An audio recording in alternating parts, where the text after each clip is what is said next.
We've all heard the phrase, absence makes the heart grow fonder. This means being away from someone or something you love can make your love grow.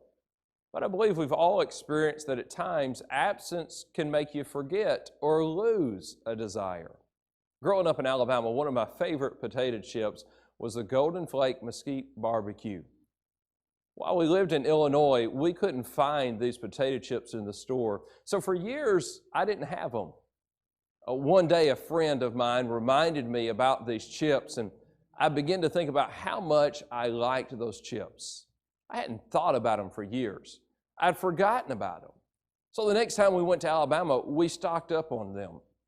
One day back in Illinois, we were eating lunch, and we had these chips out, and one of the kids tried them. After they tried the chips, they said, "These are so good. I'd move down south for these chips." We all laughed. Of course, now we live in the South again, and we can enjoy the chips all the time. But for a number of years, the absence of those chips resulted in a lack of desire, forgetting about them. In a time like this in the world today, where people are not able to attend church as they always have, there's a danger. Yes, we can miss it and desire it more, but if we're not careful, we can lose our desire, almost forget about it. In Psalm 84, there's a passage where the psalmist is unable to go back to the tabernacle for one reason or another. It's a time when he is remembering what it used to be like when he could go to the tabernacle and worship. And in this psalm, he begins to express his love for the tabernacle and desire to be there. It's a passage I'm considering preaching on Wednesday night. In verse 1 and 2, he says, "How amiable are thy tabernacles, O Lord of hosts! My soul longeth, yea, even fainteth for the courts of the Lord. My heart and my flesh crieth out for the living God."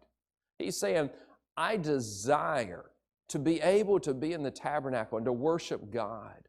He says, I'm homesick for it. As you follow, he says that those that are able to be there are blessed, and it is a place that is refreshing, a place that is enjoyable. He's looking forward to the day that he can return himself. It was in verse 10, he says, "For a day in the courts is better than 1,000. I'd rather be a doorkeeper in the house of my God than to dwell in the tents of wickedness." He would rather be in God's house than anywhere else. I realize that the Old Testament tabernacle is not the New Testament church, but this passage does give us a good illustration of how we should have a desire for God's house today.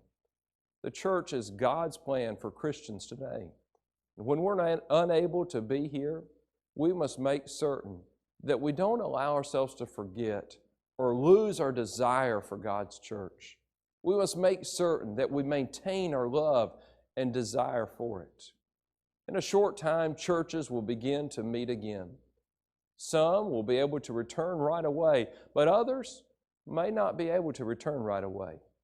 Whether you return or whether you cannot, make certain you do not lose your love and desire for church.